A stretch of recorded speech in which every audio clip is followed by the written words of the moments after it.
జగద్గురు బ్రహ్మర్షి ఓకే అండి. పితామహ జగద్గురు బ్రహ్మర్షి పితామహ పత్రి సారికి నమస్కారాలు. స్వర్ణమాల మేడంకి నమస్కారాలు. నాకు ఈ అవకాశాన్ని ఇచ్చిన తిరుచినావూరు పిరమిడ్ వారికి నమస్కారాలు, ధన్యవాదాలు. అలాగే ఈ జూమ్ లో ఉన్న పత్రిజీలందరికీ నమస్కారాలు. నాకు ప్రతిరోజు ధ్యాన సాధన జ్ఞానాన్ని, ఆత్మజ్ఞానాన్ని అందిస్తున్న తటవర్తి రాఘవరావు సార్కి, రాజ్యలక్ష్మి మేడంకి నమస్కారాలు.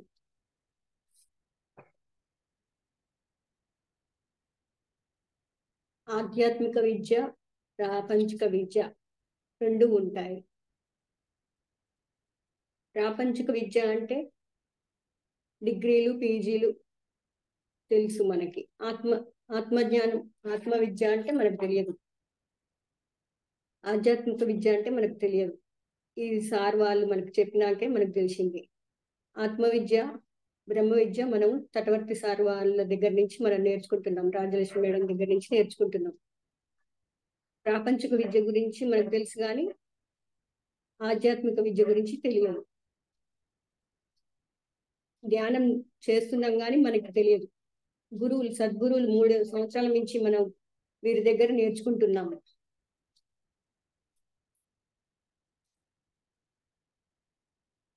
లోకంలో చాలా శాస్త్రాలు ఉన్నాయి. ఇంచుమించు అందరూ శాస్త్రాలను ప్రామాణికంగా తీసుకుంటున్నారు. ఏదైనా శాస్త్రం ప్రకారం చేస్తుంటారు. మనం ఏదైనా పని చేస్తున్నాం అంటే శాస్త్రయుక్తంగా చేస్తున్నారా, శాస్త్రయుక్తంగా చేస్తున్నారా, చెయ్యాలి అని పెద్దలు చెప్తూ ఉంటారు. మనం ఏ పని చేసినా శాస్త్రయుక్తంగా చేస్తూ ఉంటాము.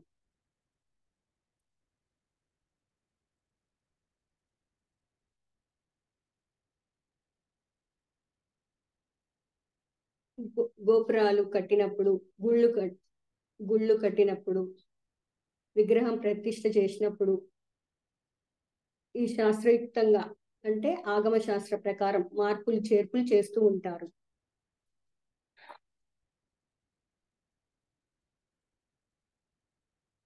శాస్త్రాల ప్రాముఖ్యత ఎంతైనా కనపడుతుంది. శాస్త్రాలను, పురాణాలను అనుసరిస్తూనే ఉంటాం మనం. మనం ఏ పని చేసినా శాస్త్రయుక్తంగానే చేస్తూ ఉంటాం. ఈ శాస్త్రాలు ఎవరు రాశారు, రాసిన వారు ఎన్ని శాస్త్రాలు రాశారు, ఈ శాస్త్రాలు ఎవరు రాశారు, ఏ స్థాయిలో రాశారు, ఆ శాస్త్రం ఎందుకు రాశారు, ఏమి ఆశించి రాశారు, ఆ శాస్త్రాన్ని అనుసరిస్తే ఎలాంటి ఫలితం ఉంది, సంవత్సరాల తరబడి వాటిని అనుసరిస్తున్న వారికి ఎలాంటి ఫలితాలు ఉన్నాయి, ఆశించిన ఫలితాలు రాకపోతే ఎందుకు రావడం లేదు, దానికి కారణం ఏంటివి అని ఇలా ఎన్నో ఆలోచించాలి. అలాగే కాలానుగుణంగా ఈ శాస్త్రాల్లో ఏమైనా మార్పులు జరిగాయా, ఈ శాస్త్రాలు రాసినప్పుడు పరిస్థితులు ఎలా ఉన్నాయి, ఇప్పుడు పరిస్థితులు ఎలా ఉన్నాయి, ఏమైనా మార్పులు వచ్చాయా,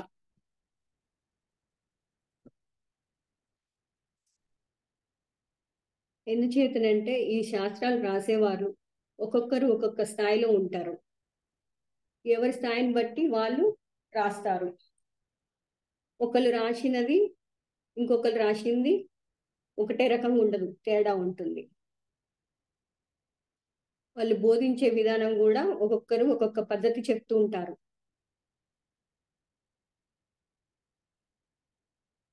యోగులు ఈ శాస్త్రాలు బాగా రాస్తారు. వాళ్ళ అర్థమైన రీతిలో మనకు వాళ్ళు చెప్పింది కొన్ని అర్థం కావు.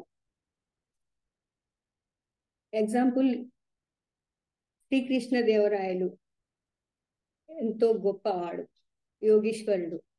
తను రాసిన భగవద్గీత తీసుకుంటే ఒక్కొక్కరు ఒక్కొక్క రకంగా రాశారు. ఒకళ్ళు రాసింది ఒక రకంగా ఉండదు, ఒకే రకమైన అర్థం ఉండదు.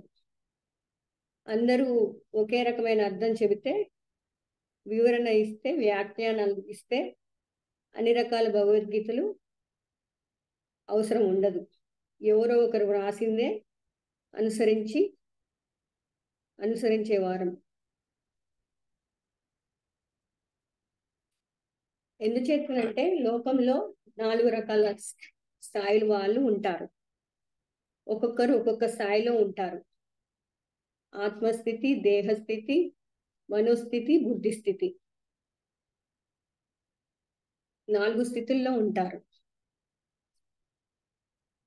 ఆత్మస్థితిలో ఉన్న వాళ్ళు, మనోస్థితిలో ఉండేవాళ్ళు ఉంటారు. దేహస్థితిలో ఉండేవారు, మనోస్థితిలో ఉండేవారు ఉన్నారు. బుద్ధిస్థితిలో ఉండేవారు ఉన్నారు, ఆత్మస్థితిలో ఉండేవాళ్ళు ఉన్నారు. ఆత్మస్థితిలో చేసే పనులు, మనోస్థితిలో చేసే పనులు వేరేలాగా ఉంటాయి. ఎందుకంటే వాళ్ళు మానవులు శరీరపరంగా చూస్తే ఒకే రకంగా ఉంటారు. మనోస్థితిలో చాలా తేడాలు ఉంటాయి. ప్రవర్తన బట్టి, అవగాహన మనస్సును బట్టి ఉంటుంది. ఈ విషయాలు భగవద్గీతలో శ్రీకృష్ణుల వారు చెప్పటం జరిగింది. మానవుల్లో 4 రకాల గుణాలు ఉంటాయి. రజోగుణం, తమోగుణం, రజోగుణం, సత్వగుణం, నిర్గుణం. అందుచేత ఎవరైనా గుణాన్ని బట్టి అవగాహన చేసుకోవాలి. అవగాహన బట్టి ప్రవర్తన ఉంటుంది.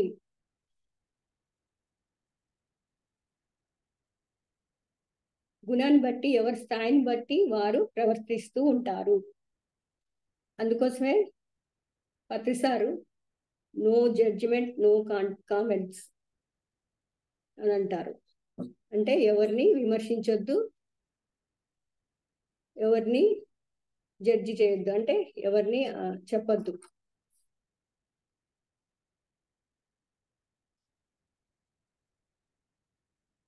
ప్రతి విషయాన్ని దేహపరంగా దేహానికి అన్వయించుకోవాలి.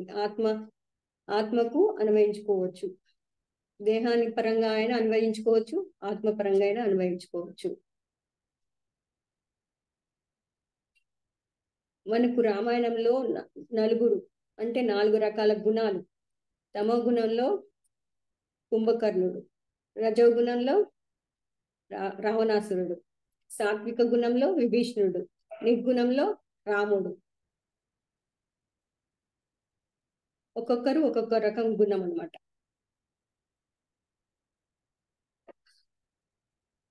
కుంభకర్ణుడు రాముడిలాగా ఎందుకు లేడు అంటే ఎవరేం చెప్పగలరు. విభీషణుడు రావణాసురులాగా ఎందుకు లేడు ఆలోచించడు అంటే ఎవరు ఏం చెప్పలేరు.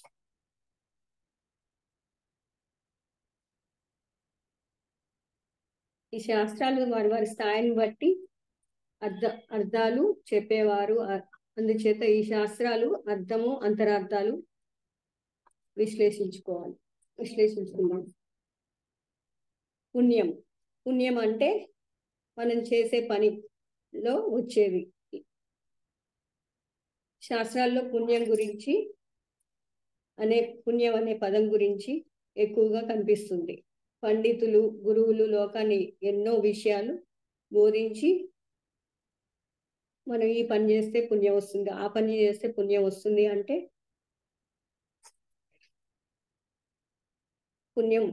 పుణ్యం వస్తుంది కదా అని మనం ఆ పనిని చేయటానికి ఎంతో ఆసక్తి చూపిస్తాము. ఎవరైనా పుణ్యం అనగానే వెంటనే ఆ పని చేయాలనిపిస్తుంది మనకి. ఆ పని చేయటానికి ప్రాముఖ్యతని ఇస్తాము. అసలు పుణ్యం అంటే ఏమిటి, పుణ్యం చేస్తే ఏమి వస్తుంది, ఎప్పుడు వస్తుంది అని ఎవరు ఆలోచించరు. కానీ అందరికీ ఉన్న నమ్మకం ఏంటంటే పుణ్యం చేస్తే ఏం జరుగుతుంది తెలియదు, కానీ ఏదో ఒక మంచి జరుగుతుంది అని, పాపాలు పోతాయని, కష్టాలు పోతాయని,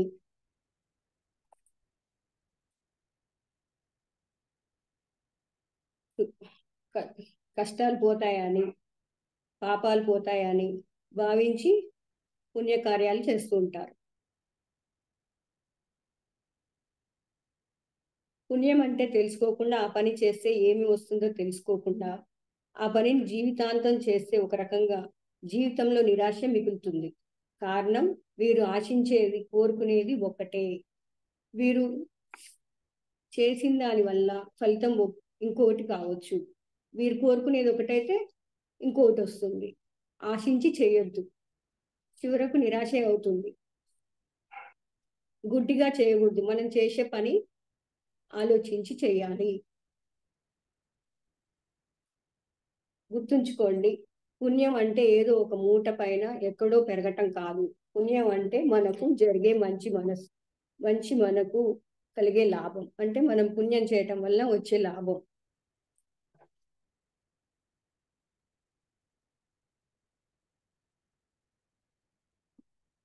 పుణ్యం గురించి ఇంకా చాలా మందికి ఉన్న నమ్మకం ఏమిటంటే, ఈ పుణ్యం అన్నది ఎప్పుడో చనిపోయిన తర్వాత వస్తుంది అని అనుకుంటారు. కాదు. పుణ్యం అనేది పుణ్యమైన పాపమైన వెంటనే వస్తుంది. మనం చేసిన ఫలితం వెంటనే వస్తుంది. ఒక్కొక్కసారి అనుభవిస్తాము కూడా. కొన్ని పుణ్యమైన కొన్ని మన మరణం తర్వాత కూడా వస్తున్నాయి. పుణ్యం చేస్తే జీవితంలో ఎలాంటి లాభాలు కలుగుతాయో ఒకసారి చూద్దాం. ఉపవాసం. కొంతమంది పెద్దలు, పండితులు ఉపవాసం ఉంటే పుణ్యం వస్తుంది అని భావించి ఉపవాసం చేస్తుంటారు. ఉపవాసం అంటే ఏమీ తినకపోవటం. ఒక్కొక్కరు ఒక్కొక్క రకంగా చేస్తుంటారు. కొంతమంది కటిక ఉపవాసం చేస్తుంటారు, మంచినీళ్ళు కూడా తాగరు. కొంతమంది ఒక లిక్విడ్స్, మజ్జిగ, పాలు అట్లాంటి వాటర్ తాగుతుంటారు. కొంతమంది ఏమో అసలు భోజనం టైంలో టిఫిన్ చేసి టిఫిన్తో ఉపవాసం అని అంటారు, భోజనానికి బదులు. ఇలా రకరకాలుగా చేస్తుంటారు. అసలు ఉపవాసం అంటే అసలు ఏమీ తీసుకోకపోవటం. మనము జీర్ణకోశానికి రెస్ట్ ఇవ్వటం. అంటే మనం ఆ రోజుల్లో ఏం తినకూడదు.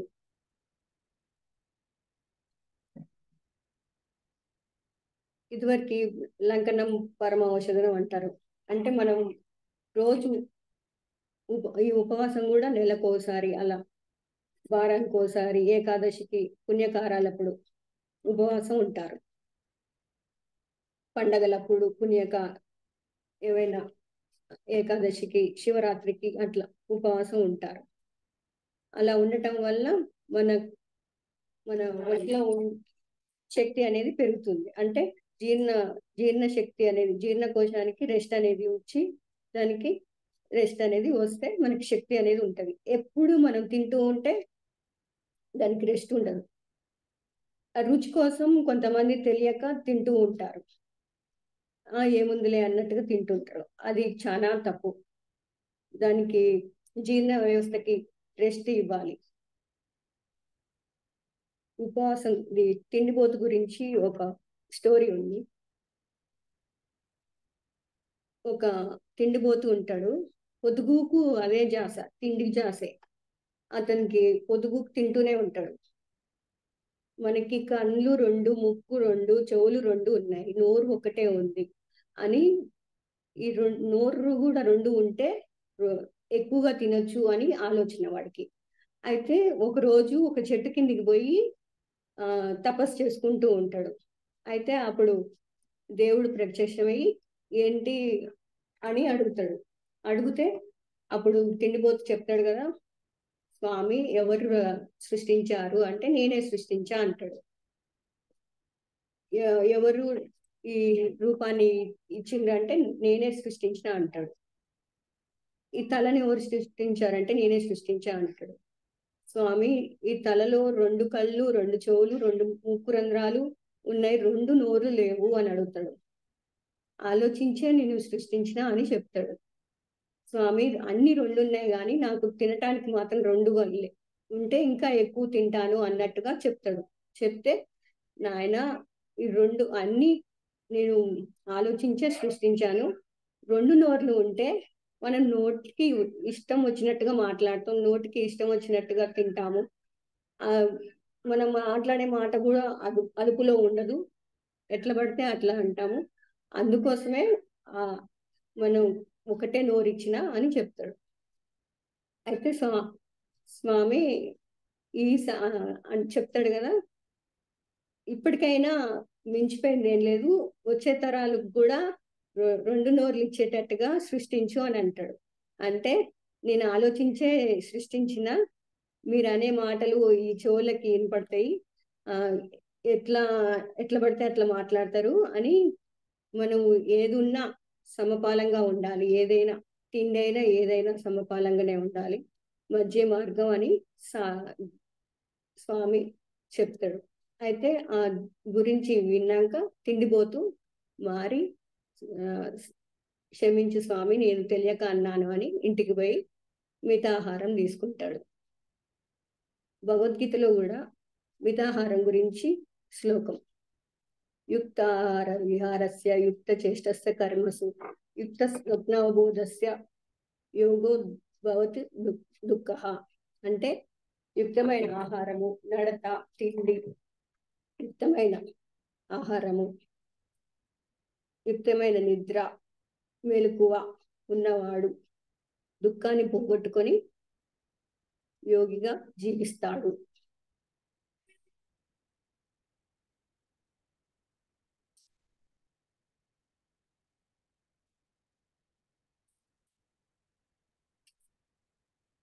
మౌనం, మౌనం గూడా మనం ఎక్ మౌనం అంటే మనం మాట్లాడకుండా ఉండటం.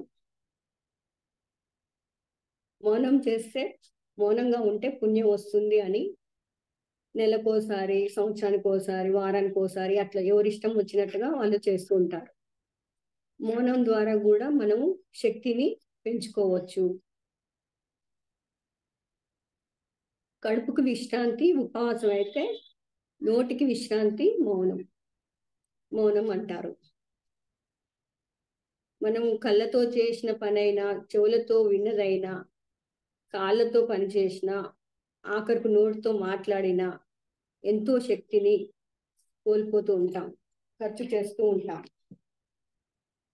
మౌనంగా ఉంటే మనం ఎంతో శక్తిని ఆదా చేసుకోలేస్తాము. ఒక రకంగా శక్తిని పెంచుకుంటామనమాట. మాట్లాడకుండా ఉంటే శక్తి పెరుగుతుంది. ప్రస్తుతం లోకంలో మానవులు దీన స్థితిలో ఉండటానికి ముఖ్య కారణం శక్తిహీనులవ్వడమే. అంటే శక్తిని పెంచుకోవాలి. చిన్న కష్టం వచ్చిందంటే రక్షించు దేవుడా రక్షించు అని చేతులెత్తి దండం పెడతారు. మౌనం ద్వారా ఎంతో శక్తిని ఆదా చేసుకోవచ్చు. మౌనం వలన ఇదొక లాభం. మన కర్మలను బట్టి మన జీవితం ఉంటుంది. మన నోటిలోని మాట మన నుదిటి మీద రాత అని అంటారు సారు.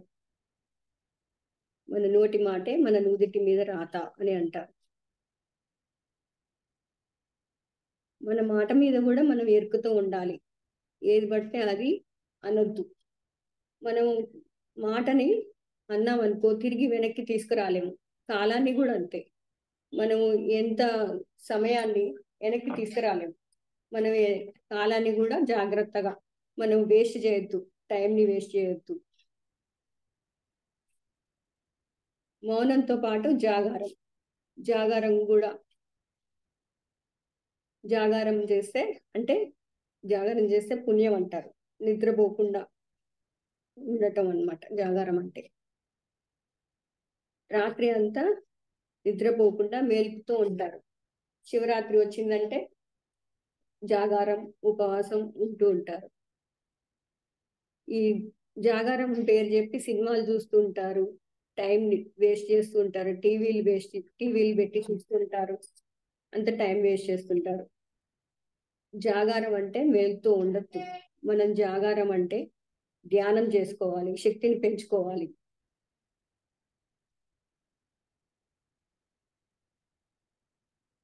మేల్కొని ఉంటే వచ్చే లాభం మనం ఊహించుకోవచ్చు. రాత్రి అంతా మేలుకొని ఉంటే ఉన్న శక్తి అంతా ఖర్చు అయిపోతుంది. తెల్లారి మర్నాడు నిద్రపోవాలనిపిస్తుంది. ఒకవేళ పగలు మేలుకుతో ఉన్నా ఏ పని సరిగ్గా చేయలేవరు. రాత్రి అంతా భగవంతుని మీద దృష్టి పెట్టుకోవాలి. అంటే మనం ధ్యానం చేయాలి. వేమన ఒక పద్యం చెప్పింది. శిలలు చూసి నరులు శివుని భావింతురు. శిలలు శిలలే కాని శివుడు కాదు. తనలోని శివుడు తానేల తెలియదో విశ్వదాభిరామ వినురవేమ.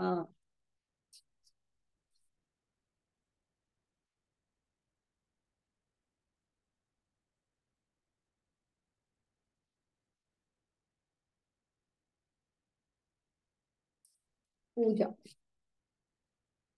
అన్నిటికంటే ఒక మెట్టు ఎక్కువ మన ధ్యానం. పూజ కోటి సమో స్తోత్రం, స్తోత్ర కోటి సమో జపం, జప కోటి సమో ధ్యానం, ధ్యాన కోటి సమో లయ. అంటే పూజ కంటే స్తోత్రం ఎక్కువ, స్తోత్రం కంటే జపం ఎక్కువ, జపం కంటే ధ్యానం ఎక్కువ, ధ్యానం కంటే లయం కావటం.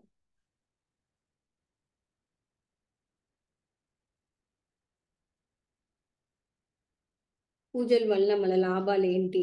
లోకంలో గమనిస్తే ఇంచుమించు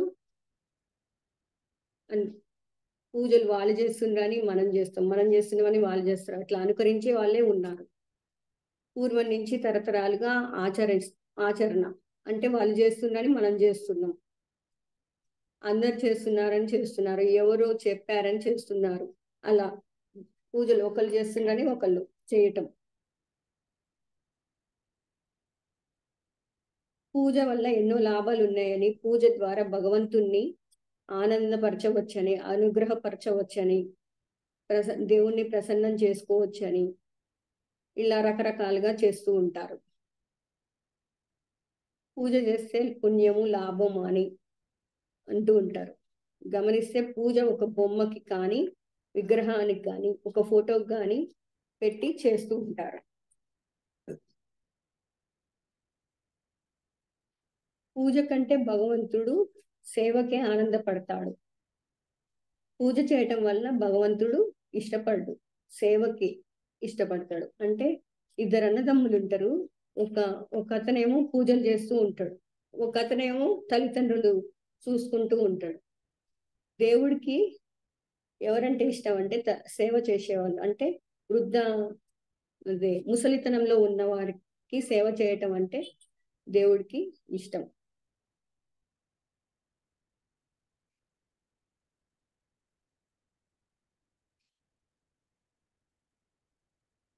అహమాత్మ గుడాకేశ సర్వభూతాశయ స్థిత.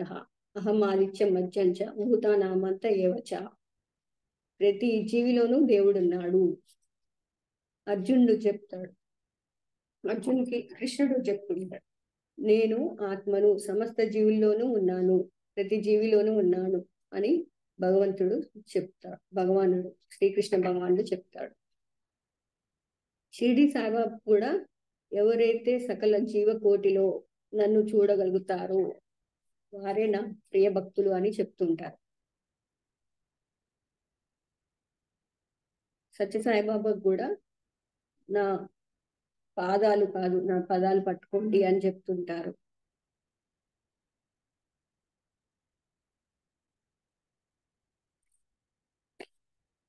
మనం చేయవలసింది ఒకటే, ధ్యానం. ఒక బొమ్మను పట్టుకొని, ఫోటోని పట్టుకొని, విగ్రహాన్ని పట్టుకొని పూజిస్తే లాభం లేదు. మనలో ఉన్నాడు దేవుడు, మనలోకి మనమే ప్రయాణం చేయాలి. మన పత్రిసారి చెప్తారు కదా, ఆత్మే పరబ్రహ్మ, జీవుడే దేవుడు, దేహమే దేవాలయము అని చెప్తూ ఉంటారు సార్.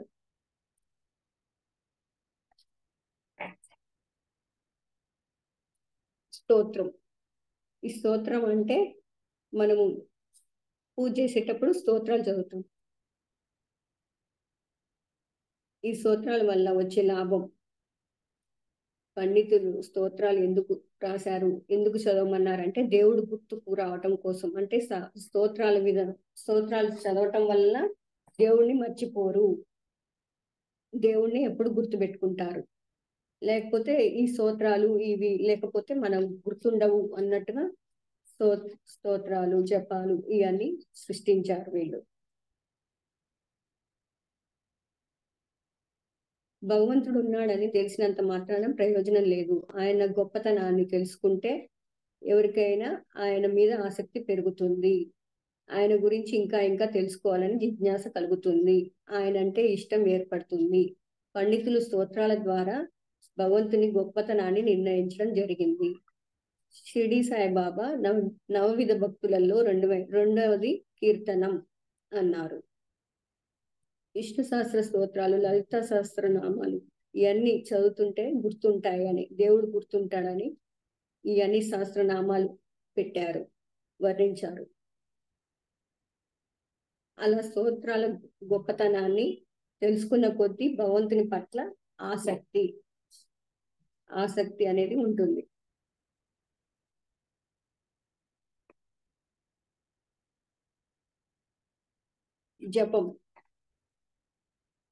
జపము అంటే మనం ఒక రామ రామ అని, కృష్ణ కృష్ణ అని జపమాల ఉంటది. ఈ జపమాలని వాడి ఎన్నిసార్లు లెక్క పెడతాము అని జపమాలని ఇలా అనుకుంటూ రామ రామ కృష్ణ కృష్ణ సాయి సాయి అని జపాలు చేస్తూ ఉంటారు. ఈ రకంగానైనా దేవుణ్ణి గుర్తుపెట్టుకుంటాము అని ఈ జపాన్ని వెనుకట కనిపెట్టారు. భగవంతుడు ఎవరు, భగవంతుడు ఎక్కడుంటాడు, ఎలా ఆశ్రయించాలి, అసలు ఈ విషయాలు తెలియకుండా భగవంతునికి ఎలా ఆశ్రయిస్తారు, ఆయన్ని ఆశ్రయించకుండా మన కష్టాలు ఎలా పోతాయి. అందుచేత ముఖ్యంగా 3 విషయాలు తెలుసుకుందాం. ఎందుచేతనంటే అంతా పూజించడం, స్తోత్రాలు చదవడం, జపాలు చేయడం, ఈ 3 విషయాలు మర్చిపోయారు. అసలు భగవంతుని గురించి తెలుసుకోవాలన్న ఆలోచనే లేదు. తాము చేసేవన్నీ సరిపోతాయి అనుకుంటున్నారు. పూజలు, స్తోత్రాలు, జపాలు పెడుతున్నారు. కానీ కష్టాలు పోవాలంటే, సమస్యలు తొలగాలంటే ఖచ్చితంగా భగవంతుణ్ణి ఆశ్రయించాల్సిందే. చిన్న ఉదాహరణ, ఫోన్ ద్వారా పరిచయమైన స్నేహితుడు ఢిల్లీలో ఉన్నాడు అనుకుందాం. అతను ఎలా ఉంటాడు, ఎక్కడ ఉంటాడు, అతని దగ్గర ఎలా చేరుకోవాలి మీకు తెలియదు. మీకు ఢిల్లీలో పని ఏముంది, అప్పుడు అతను నా దగ్గరకు వస్తే నీ పని చేసి పెడతాను అన్నాడు ఫోన్లో. మీరు ఢిల్లీకి వెళ్ళారు, మీ స్నేహితుడు ఫోన్ చేయమన్నారు. కానీ పొరపాటున మీ ఫోన్ కింద పడిపోయి ఫోన్లో రికార్డ్ అయినవన్నీ పోతాయి. ఇప్పుడు మీరు మీ స్నేహితునికి ఫోన్ చేయడానికి అవకాశం లేదు. అతని గురించి తెలుసుకోవాలంటే ఫోన్ తప్ప ఇంకో ఆధారం లేదు. అతని దగ్గర వెళ్దామంటే అతను ఎలా ఉంటాడో తెలియదు, ఎక్కడ ఉంటాడో తెలియదు, అతని దగ్గర ఎలా చేరుకోవాలో తెలియదు. మీరు అతని దగ్గరికి వెళ్ళగలరా, అతన్ని ఆశ్రయించగలరా? ఆశ్రయించలేరు. అలాగే భగవంతుడు ఎవరో తెలుసుకోకుండా, ఎక్కడ ఉంటాడో తెలుసుకోకుండా, ఆయన్ను ఎలా చేరుకోవాలో తెలుసుకోకుండా, ఆయన్ని ఎలా ఆశ్రయించాలో అంటే ఎలా చేరుకోగలరు చెప్పండి. మీరు పూజల వలన భగవంతుని గురించి తెలిసింది, స్తోత్రాల వలన ఆయన గొప్పవాడని తెలిసింది, జపాల వల్ల ఆయన్ను మర్చిపోకుండా ఉంటున్నారు. ఆయన్ని చేర్చగలవా చెప్పండి. ఇవన్నీ మనకు తృప్తినిచ్చేవి కానీ భగవంతుని చేర్చి ముక్తినిచ్చేవి కావు, కష్టాలు తొలగించలేవు కావు కదా.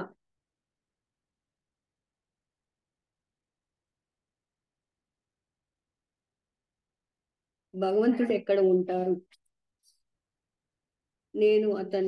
భగవంతుడు అహమాత్మ గుడాకేశ సర్వభూతాశయ స్థితః.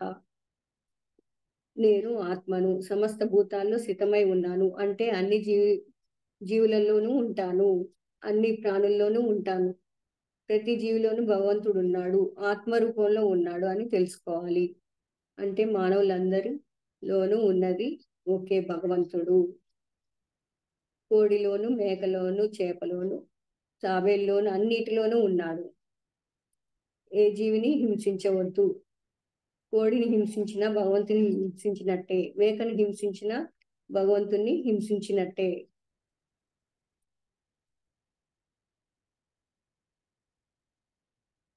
మనం చేయవలసింది ధ్యానం. ధ్యానంతో పాటు ఆహారాన్ని కూడా శాకాహారం తినాలి. శాకాహారంలో అవి కూడా ఫ్రిడ్జ్ లో పెట్టినవి, పులిసిపోయినవి తినకూడదు. ఓవెన్ లో పెట్టి తినకూడదు. వెల్లుల్లితో సహా తినద్దు. మనం మాంసాహారం తినకూడదు. కోడిగుడ్డు తినకూడదు. కోడిలో వేస్ట్ గా ఫామ్ అయినది. అది వెజిటేరియన్ కాదు, నాన్ వెజ్. ఆ గుడ్డు అనేది వేస్ట్ ఫామ్ అయి ఉంటది. ఏదో చిన్న నాలుక కోసం, టేస్ట్ కోసం తింటారు కానీ దానివల్ల ప్రయోజనం లేదు, తినకూడదు. మనం ఏది ఎప్పటికి అప్పుట ఫ్రెష్ గా వేడిగా చేసుకొని తినాలి. మనం రాఘవరసాలు చెప్తూ ఉంటారు, మనసుని శుద్ధి చేసుకోవాలి, భీమవరం రాండి అని చెప్తూ ఉంటారు. చంచలమైన మనసు నిశ్చలం చేసుకోవాలి, నిశ్చలమైన మనసు నిర్మలం చేసుకోవాలి, నిర్మలమైన మనసు శూన్యం చేసుకోవాలి, పరిశూన్యం చేసుకోవాలి. మన మనసు శుద్ధి కావాలంటే, ధ్యాన సాధన చేసుకోవాలంటే మనం ప్రతి నెల భీమవరం పోవాలి. ఆత్మజ్ఞానం క్లాసులు అక్కడ జరుగుతాయి. అక్కడ మనం మన ఇంట్లో అయితే మనం ధ్యానం చేసుకోవాలంటే ఇదొకటి అని ఎవరో ఒకళ్ళు వస్తుంటారు. అక్కడైతే మనకి అన్ని ఫెసిలిటీస్, అన్ని సౌకర్యాలతో అన్ని తినటానికి 3 పూట్లు పెట్టి వాళ్ళు టీలు కూడా ఇస్తూ అన్ని పెడుతూ మనకి జ్ఞానాన్ని నేర్పిస్తున్నారు. మనం ఇది వినియోగించుకోవాలి. మనకి తెలియని జ్ఞానాన్ని మనం నేర్చుకోవాలి. భీమవరం కంపల్సరీ పోవాలి. ఈ అవకాశం ఇచ్చిన సార్కి నమస్కారాలు. అలాగే మీ అందరికీ థ్యాంక్ యూ.